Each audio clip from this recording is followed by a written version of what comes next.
Hello everyone, Metallian Magic here, and today, as promised, I have a Khans of Tarkir Fat Pack to open. So, let's get right to it. I'm going to just take this off camera for a moment to open it carefully with a sharp cutting implement. I will mention as I do this that this set has so far been really fun to play, both in draft and sealed. I haven't had a chance to test too many of the cards from Khans of Tarkir out yet in Standard, but plan on doing that more extensively over the next few months. I say over the next few months because I do have kind of a busy October with non-Magic related responsibilities, and so I'm not sure how much Standard I'm going to get a chance to play. But what are we looking for in here? Well, I'd love to open up some Planeswalkers, some fetch lands. I'd love to open up foil Planeswalkers or fetch lands, but also there are some commons or uncommons, foil Sultai Charm, foil Treasure Cruise. These are foils that I would love to open. Foil Monastery Swift Spear. So, as you know, if you've watched my other Fat Pack openings, Fat Packs come with some cool collector's items. You get the outer sleeve that, when unfolded, which should usually be done carefully so that you don't damage it, contains artwork that can be put up on your wall like a poster. Many of the Fat Packs in the past, maybe all, I'm not sure, have been like a vertical where you unfold it and then put it up on your wall this way. I was told by my friend and associate here, Megan Ruggiero, hi, that, and as you can see if you look inside, that this actually is a horizontal piece of artwork that you are meant to hang this up this way on your wall. So it'll fit on your door on the top. Indeed it will. Trevor McCabe, everybody. So, also just piping in for a second, I'm new to Magic, so I might be asking Jason some questions as he opens his cards. indeed. So, I really love these player's guides. I like that the art here on the front was produced by Jason Chan. I like his artwork a lot. He's done artwork for like Xenagos the Reveler and Avacyn Angel of Hope are two of the notable ones I can think of. And these are always very cool. You know, they have story information, you get information about the world, you get information, in this case, about the clans, Abzan, Jeskai, Sultai, Mardu, and Temur, and then you have some information that not only do you get information about the clans, but you also get information about each clan's Khan, Anafenza for Abzan, Narset for Jeskai, Sidisi or Sidisi, still not entirely sure what the correct pronunciation is for the Sultai Brood. Then you've got Zurgo, Helm Smasher for Mardu, and finally Zorak, Dragonclaw for Temur. And then usually they give you information about the Planeswalkers in the set. So we've got Sarkhan and Sorin.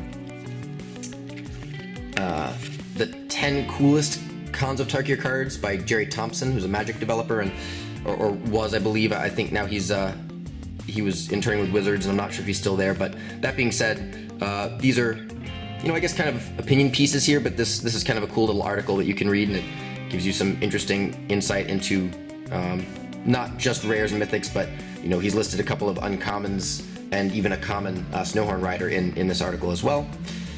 And then you get like the full, a little information about Morph here, and then you get the full card encyclopedia with pictures of all of the cards in the set, and then in the back a collector's checklist. So I really like these. This is one of the reasons why I love Fat Packs, is I love collecting these player's guides. And I also love collecting these card storage boxes that the Fat Packs come in.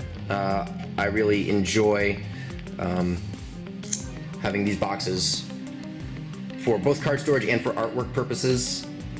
And we have now reached our interior and thus the contents contained inside of a Fat Pack. So first, you will get these unfoldable cardboard deck boxes. You can store unsleeved cards in them, so I like to store like basic land or maybe tokens. Put tokens that you might be using in standard or something in one of these, so that you have them all kind of in one place. Cool art. This one has Zurgo, and then the other one here has Sarkhan, the Dragon Speaker. So I really like these. They're easy to put together, but figure I'll put these together here so that if anyone out there has any trouble figuring out how to fold them, you can follow those steps. Okay, so 9 packs, pack of 80 basic land.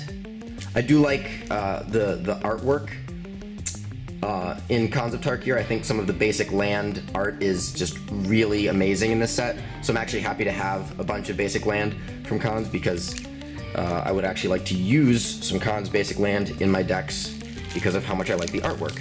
And I'm also very happy to get the Temur green spin down here, because I have the Abzan and Mardu spin downs from pre-releases that I attended, but I wanted a green one as well. So that's actually pretty sweet, because you can, the color of the spin down that comes in a fat pack is randomized. So in this case, you can get any one of the 5 clan colors. All right, we'll move this off to the side for a minute, and we'll start opening our packs.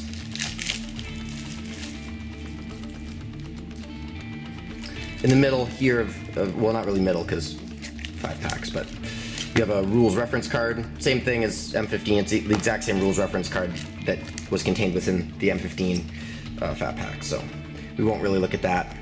No need to look at that right now. Pack number 1. Okay. Tygon's Scheming. Barrage of Boulders. Sage-Eye Harrier. Crippling Chill. Awaken the Bear. Bitter Revelation. Karu Dreadmaw. Ponyback Brigade. I'll go through the commons quickly. Longshot Squad. Swiftwater Cliffs. Sandstep Citadel. The Abzan Triland. Set Adrift. Dead Drop. And High Sentinels of Arashin. So this is an absolutely sweet card in Limited. I'm not sure if this will see standard play, but I know that a few people think it has a chance to. But I actually did play against this in a match of Limited, and this thing is quite powerful. It can take over a game in Limited. It's a bird soldier, and it's cool. As I said, great basic land art, in my opinion, in this set.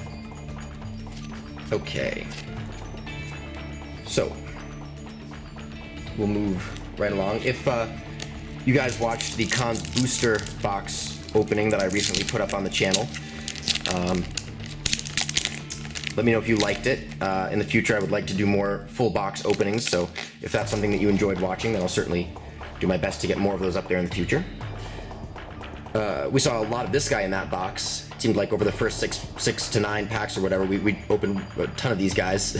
Bloodfire Expert. I think I already have like 10 of this card. Some cool art. This is one of my favorite pieces of artwork in the set. I really want to foil. This is definitely just a piece that stands out to me for sure. Smite the Monstrous, Glacial Stalker, Canyon Lurkers, Krumar Bondkin, Savage Punch, Bear Punch. Personal favorite of mine. Quite good in Limited. Blossoming Sands, Karu Dreadmaw, Ponyback Brigade, Longshot Squad. Wow, that's like three of the same commons from the first pack. I'm not sure if they were in the exact same order, but that's interesting. First uncommon, Winter Flame. We talked about this on the booster box opening video. I like this card a lot. I like Armament Core a lot. I was able to splash for this Abzan Ascendancy and Abzan Guide in a primarily green-black deck that I drafted a few days ago. And this is This is a really, really sweet card in Limited, and I was very happy every time I cast it. Death Frenzy. I also had that in the deck that I drafted a few days ago, as it was primarily green with black as my secondary color. And we've got a Keru Lich Lord. Not in love with this guy, but it's certainly interesting. I mean, I do, from a casual perspective, appreciate the ability. I think it could add a spicy element to casual commander games. So this is certainly something that I might include in a Sultai commander deck from the perspective of, A, it's a zombie, so it could fit in like a zombie-themed DC deck, and also it could just add kind of a fun moment of tension to the game where it's like, well, what creature is going to be returned from the graveyard? Again, the art. Okay. Goblin.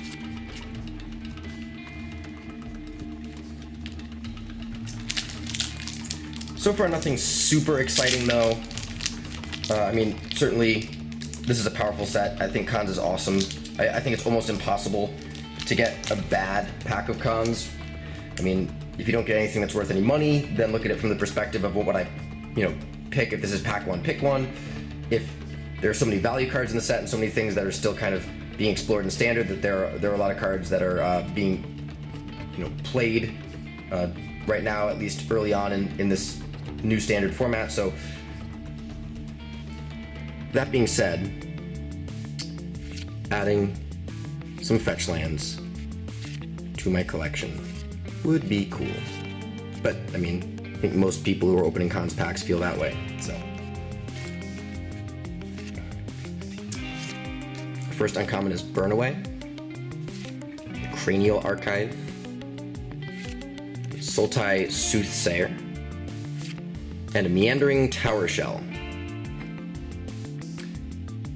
Yep. He's a meandering turtle. Jason, at the end, do you usually go over which card you pick first in draft in each of the packs, or a couple of the packs? We can do that, actually. I haven't typically done that in my Fat Pack unboxing videos. I've tended to focus like a whole video on a pack and looked at that pack from the perspective of draft pick analysis, but we could pick a couple of these and do that at the end. Absolutely. So, Firehoof Cavalry, Monastery Flock, Awaken the Bear, Bitter Revelation, Mystic of the Hidden Way, Summit Prowler, Sultai Banner, Alabaster Kirin, Thornwood Falls, Jeskai Wind Scout, Mistfire Weaver is our first uncommon, Roar of Challenge, which works beautifully with Air of the Wilds, Horde Ambusher, and Utter End. Sweet. So this is it's obviously been compared to Vindicate, which was a spell from Apocalypse. There's some differences. Vindicate cost 1 white-black, was a sorcery, and said exile target permanent. This costs 2 white-black, it's an instant, and it says exile target non-land permanent. But this is still seeing, and I think we'll continue to see standard play, and being that I like Mardu and Abzan in draft, I would have no hesitation first picking this, so that's very cool. And again, like, just such good basic land art. Okay, one more pack to go for this segment of the Fat Pack, and then I'll open up the other segment.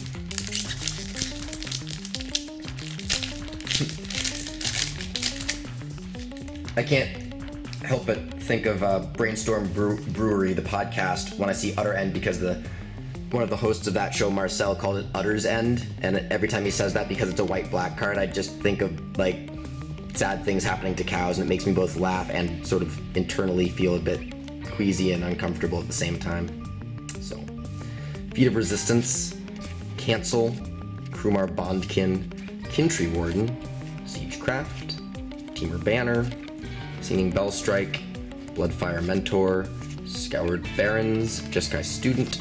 Our first uncommon is Dazzling Ramparts. Then Keru Bloodsucker, Teamer Charger, and a Keru Spell Snatcher.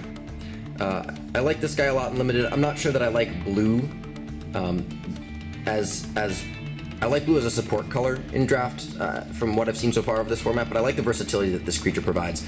You can play it reliably as a 3/3 for 4, you can play it as a 2/2 for 3, face down, and if you get to the point where you can unmorph it, or even potentially play it later in the game, face down, and then unmorph it on your following turn, or unmorph it if you think your opponent is going to go for something big, or even unmorph it after you bounce something back to their hand and they try to replay it, you can kind of get some nice, kind of both card and sort of tempo advantage, where you're able to essentially spelljack. If any of you are familiar with an old card called spelljack, this is kind of like that ability attached to a creature.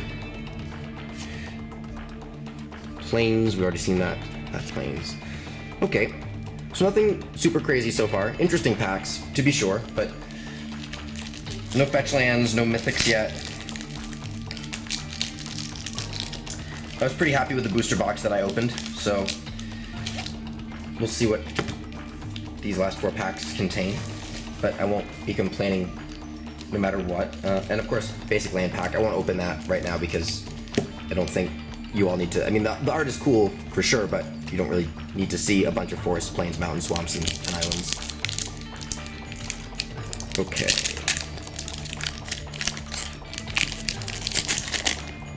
So, we've got a Glacial Stalker, a Shatter, Firehoof Cavalry, Wetland Sambar, Sagu Archer, Krumar Bondkin, Jeskai Banner, Naturalize, Blossoming Sands, Keru Dreadmaw. Our first uncommon is Scion of Glaciers, Seek the Horizon, Set Adrift, and a Teamer Ascendancy. I mentioned this on when we opened this card on the booster box opening video, but I do really like this card because it reminds me, it's obviously has a lot in common with Fires of Yavimaya, one of my favorite cards of all time. And I would like to build a deck in Standard that is similar in mana curve and strategy to the Fires of Yavimaya deck that was popular during Mercadian Mask's Invasion Block Standard back, at this point, 13, 14 years ago. More like 12, 13. It was 2001 or so, I believe. No foils, Warrior, so. While you're transitioning to the next pack, new Magic player asking questions. So, as you've played a couple of limited matches in the past couple weeks, are there any commons that you are seeing sort of come to the fore to be versatile and useful in a wide range of decks?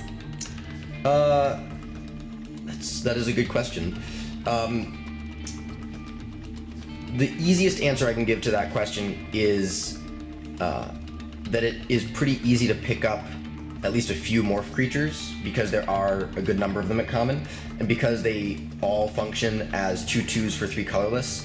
No matter what colors you're able to generate on turn 3, you will always be able to cast your morphs. So it's very important that you are able to get to 3 mana reliably, that you're hitting 3 and 5 mana in this format is important on time, because 5 is the number at which morphs can unmorph to greater effect, to potentially outclass another morph. So I would say common morphs get kind of bumped up because they have that ability. In terms of common cards that just kind of go in a wide range of decks, I think that... So, I guess if I had to pick one right now, and this is just off the top of my head, I'm probably forgetting a few that I'll think of later, but I really like Mardu Horde Chief. Mardu Horde Chief is a white creature that costs 2 and a white. It's a 2/3 and it has Raid. It says if you attacked with a creature this turn, put a 1/1 warrior token onto the battlefield under your control. So obviously you want to play this on your second main phase after you've attacked. This combos really beautifully with Mardu War Shrieker, another raid creature. It's a 3/3 for 4 that gives you 3 mana when it enters a battlefield if raid is triggered.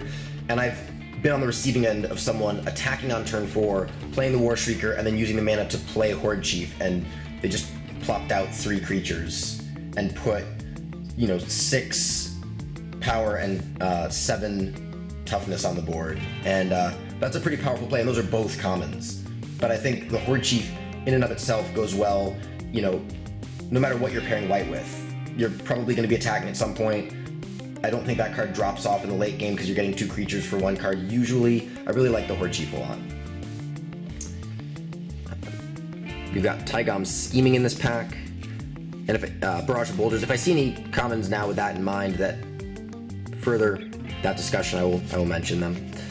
Sage-Eye Harrier, Crippling Chill. I like Crippling Chill a lot, but like I said, I think blue is a support color in this format, or at least best used as a support color. Sidisi's Pet, Alpine Grizzly, Longshot Squad. I do like this guy a lot. I like pretty much not even pretty much. I think I do like all of the. Each creature you control with a +1/+1 counter on it has something creatures. This one gives those creatures reach. Blossoming Sands, Throttle, Scout the Borders. Burn Away is our first uncommon. Opulent Palace, the Sultai Triland. Tomb of the Spirit Dragon. And a Polluted Delta. Sweet, so here we go. So this is sweet, because this is, still the most financially valuable fetch land in the set. This is the 3rd one that I've opened. The other 2 are in that booster box. If you didn't watch that video, sorry, that was a spoiler. Go watch it anyway. It was fun to open them and, stuff. But, yeah, Polluted Delta. Cool. Have you had a chance to play with Polluted Delta yet? I have not. I have... So I was playing Magic in 2009 when Zendikar came out. So I have had a chance to play with fetch lands, and I'm familiar with the way that fetch lands play. But those fetch lands in Zendikar obviously were the enemy color pair fetch lands. These lands are exactly the same in mechanics in Khans, except that they are the allied color pairs.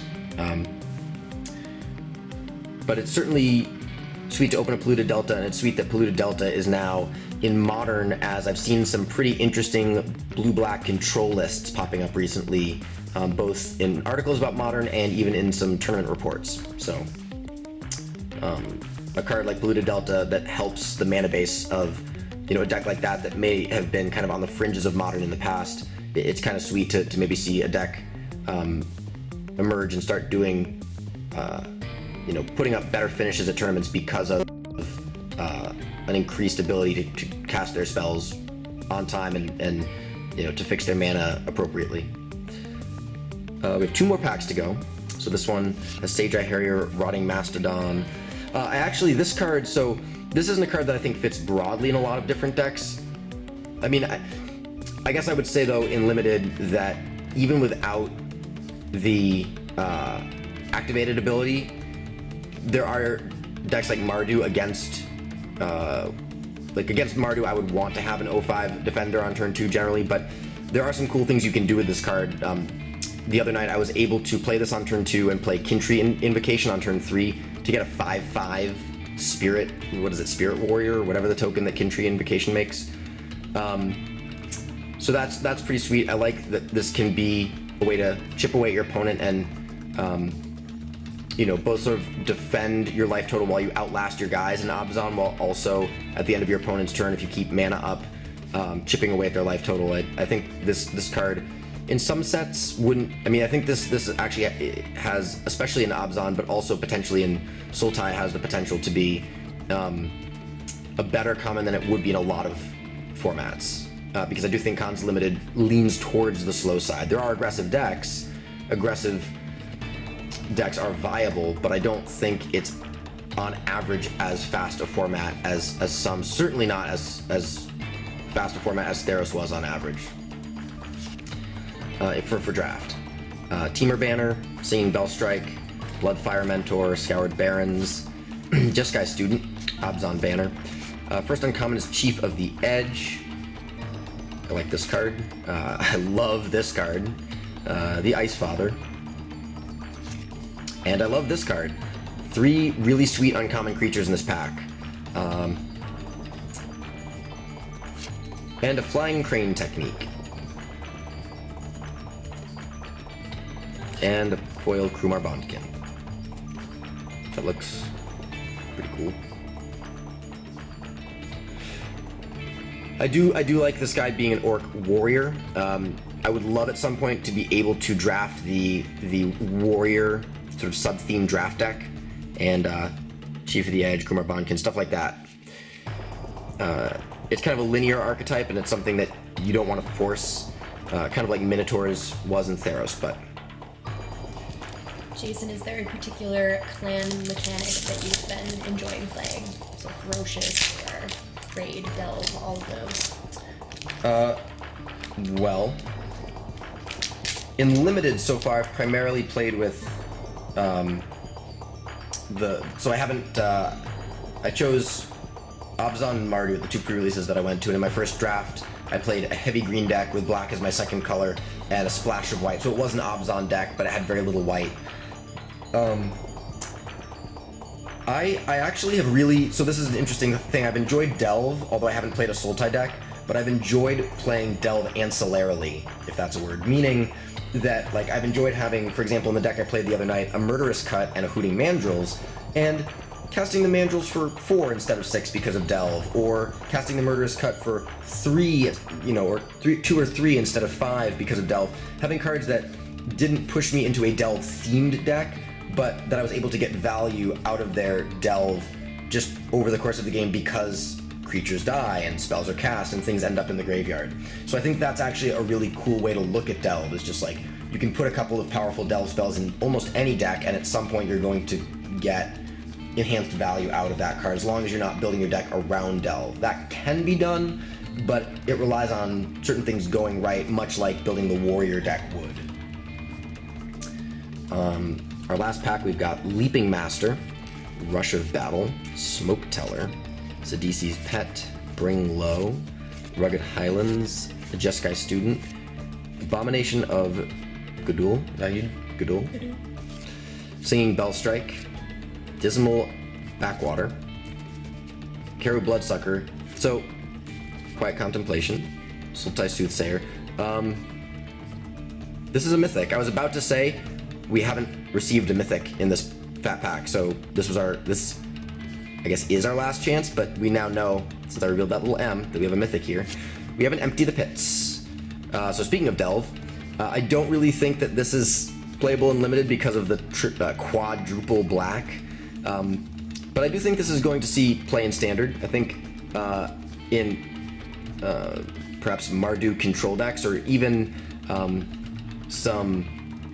certainly like in graveyard-based Sultai decks, but I've already seen some people playing with Mardu mid-range control Planeswalker heavy decks and putting this in as a one-of, as you know, a card that produces a somewhat unique effect, the ability to get like 8 power and toughness on the board in the late game on the end of your opponent's turn when they're tapped out, and maybe after they've attacked, and just kind of swing in, or because it's an instant.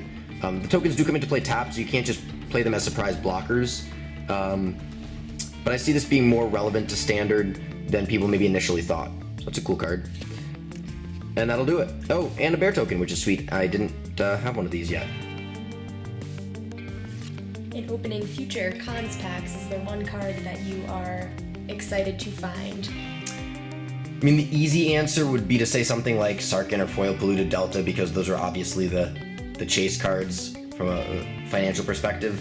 But what's something that means more to you as a player? At the moment, I'm looking for what's it called? The I can't remember the name. The Mantis, the rare that's 3/3 flying vigilance haste for white, red, blue.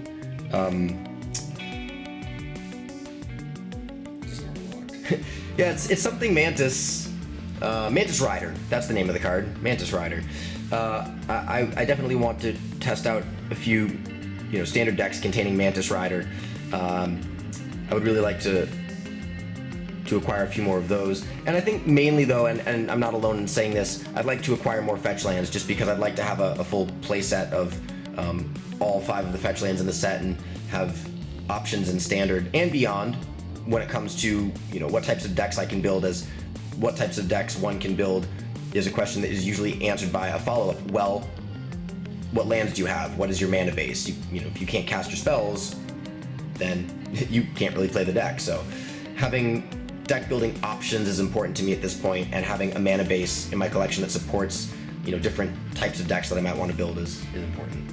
As I want to try out some different archetypes in the upcoming standard format, and you know, not just in the past year I've built a couple of standard decks. I've played them for a stretch of time. I've gotten good with them, and I've kind of focused on them. But you know, over the next few months, I think I'd like to test out some different standard ideas and be a little bit more diverse with my testing in the format now that I'm kind of loaded up on Theros block cards, and I'd like to see what Khans is going to do to standard when paired with Theros. So let's do one draft pick analysis like you suggested. I'll have Megan pick any one of these 9 packs, and let's look at it from the perspective of pack 1, pick 1. Because I really enjoy the Bloodfire Expert art, I would like to do the Bloodfire Expert. Okay, so we'll do that, and then I also just realized the pack with those 3 uncommons, the Aven, the Air, that pack, looking at those 3 uncommons would be an interesting exercise as well. So we will do that too. But let's take a look here. So out of this pack,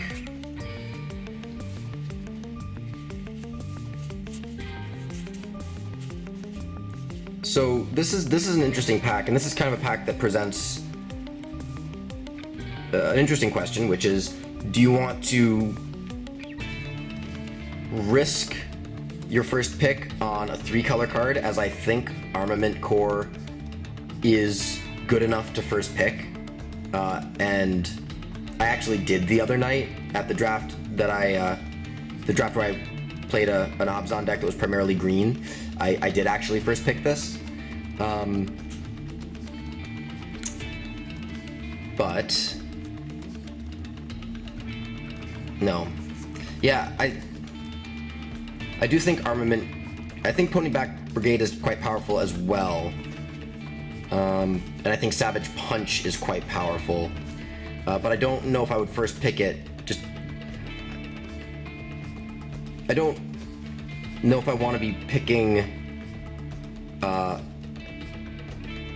sorcery that relies on me having big creatures without, like, at this point I don't have a deck, I don't have any picks, I don't know what creatures I'm going to be picking up or what's going to be open when I get past pack 2, 3, 4, and what I'm going to kind of get pushed into, or what I'm going to try to carve out. So I think this would be something to pick up a few picks later in the draft if you see it, and I think you can. I don't think too many people are going to be picking this with the first 3 or 4 picks of a draft, but I do like it. I just don't think I'd be first picking it here. I think I actually would, out of this pack, first pick the Armament Core because I like Abzan in this format, but I also think that you can potentially go like Mardu and splash for the green, and at worst case you just abandon the pick, and that's not the worst thing in the world. But I do think the power level, especially if you pick up a couple of the lords, the counter lords as I call them, like this guy, you know, the power level gets pretty crazy. And if you're able to cast it, the worst case scenario is you get a 6/6 for 5. So I concur with that decision. All Choosing right. in draft. I mean, the only other thing I might say is that because this has morph, and if you don't have access to the 3 colors required to cast it or to flip it up, like, you can still just play it on turn 3. I mean, I think morph really is going to define the format in limited more than 3 color. So I do think this is one of the better common morphs, but it's one of the better common morphs if you can flip it up. It's still a morph, but that's a first pick consideration, because it's, even if you do end up getting pushed out of those colors, you still could potentially run it as a 2/2 for 3, whereas you can't do that with Armament Core. I think it was this pack now, the one that had the 3 uncommons that I want to talk about. Yeah, it was. So this pack, I wanted to pick up just because I don't really see any commons in this pack that are worth first picking out of really most packs. You know, I just don't see anything that's super exciting in the common spots. And I do like Flying Crane Technique. It can be a blowout in limited, but I'm not sure it's a 3-color card that I want to first pick and then, you know, go all in on Jeskai. I also have not really seen Jeskai perform. I think Jeskai can be good in limited, but I've seen like the decks focused on prowess. They can hit for a bunch out of nowhere, but they can also be very fragile and function like a less efficient heroic deck, for those of you who drafted Theros block. So I think out of this pack, it's these 3 uncommons are really the cards that I would be looking at. The question is, which one do you first pick? I think picking Chief of the Edge and you know, looking to draft warriors highly and go for that deck, the white-black sort of warrior deck, is risky, but can pay off big if it works out. I think, you know, these are just 2 of the best uncommon creatures in the format. This is a morph, it has flying, its ability when Ice Feather Aven is turned face up, you may return another target creature to its owner's hand, is just super value and tempo oriented, and I really like everything about the design of this card. Though it is a 2-color card, whereas I like Air a lot as a 2-drop as well, and it's just a green card. This card pairs beautifully with, as we talked about earlier, Roar of Challenge. It has Death Touch, so it's not just going to drop off in the late game, because it can still come down if you draw it off the top and block something much bigger than it. Ice Feather, even though, probably won't drop off in the late game either, as it is an evasive creature. It's cheap, and in the late game, you might even have a turn where you can, you know, play it face down, keep some mana up, maybe unmorph it, as you know, before you declare blocks on your opponent's turn, so you can get a lot of value out of maybe blocking a flying creature and returning something to their hand. There's a lot that you can do with this guy.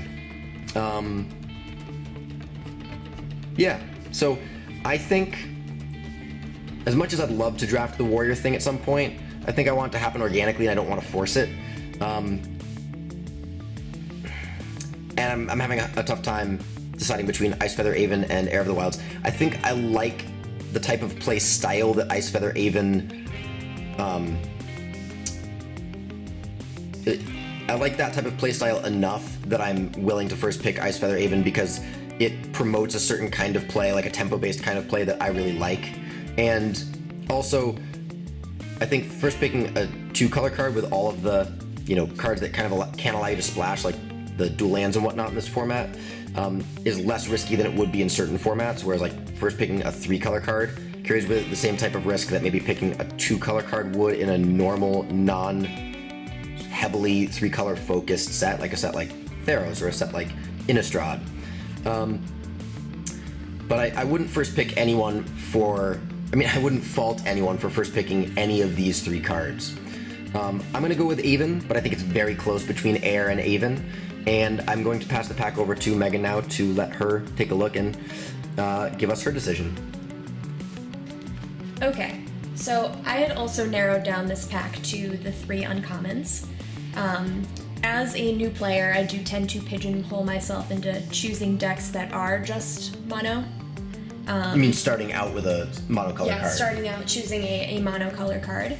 So typically, I probably would have gone with Heir of the Wilds, but in cons, as Jason said, it's a little bit easier to choose a card that has 2 types of mana. So because of that, I would probably challenge myself and pick Ice Feather as well. Between the morph and the flying, I think it's a little bit better bet to start with, and I would like to challenge myself. It's a good teamer card to build with too. The morph thing is important there as well, because like, unlike Chief of the Edge being a 2-color card as well, if you don't have one of those 2 colors available to you on turn 2, this thing is just stuck in your hand. But if you have blue-green by turn 2, just play it as a 2/2 flyer. If you don't, just play it face down as a 2/2, morph creature on turn 3. So I like that, Ice Feather Aven has a lot of upside if you are able to flip it face up, but even if you aren't, it's still a 2/2 for 3, and you're not getting that much of a worse deal than you would be by just playing it on turn 2. I mean, you are, but it doesn't take, you know, it doesn't take as big a hit as obviously a card that you just can't cast some of the time. So, cool. So, thank you guys for watching this Fat Pack opening. This one was, I mean, compared to the booster box, this Fat Pack wasn't as, you know, spicy, but that's how these things go sometimes. I'm happy with the Polluted Delta, and I'm glad that this Fat Pack fostered some good draft pick discussions. So, let me know what type of content you are interested in seeing in the future. Bear with me, and we're gonna have some pandamonium in the future. Bear puns, they're allowed, you know, bear token. So, Zorak would be proud. Zorak Dragonclaw, the grizzly man indeed. Anyway, let me know what type of content you want to see. Let me know if you'd like to see, you know, like deck techs on sealed decks or limited other like draft decks. Let me know if you'd like to see some of the standard decks or maybe even a modern deck that I'm working on, and also let me know what you think of the backing music that Trevor McCabe has been so gracious to write and record for not only the booster box video but this video as well. So if you guys like that kind of thing and that enhances your viewing experience, then I will be working with him to put more original backing tracks in our future videos. As always, guys, this is Metallian Magic, signing out.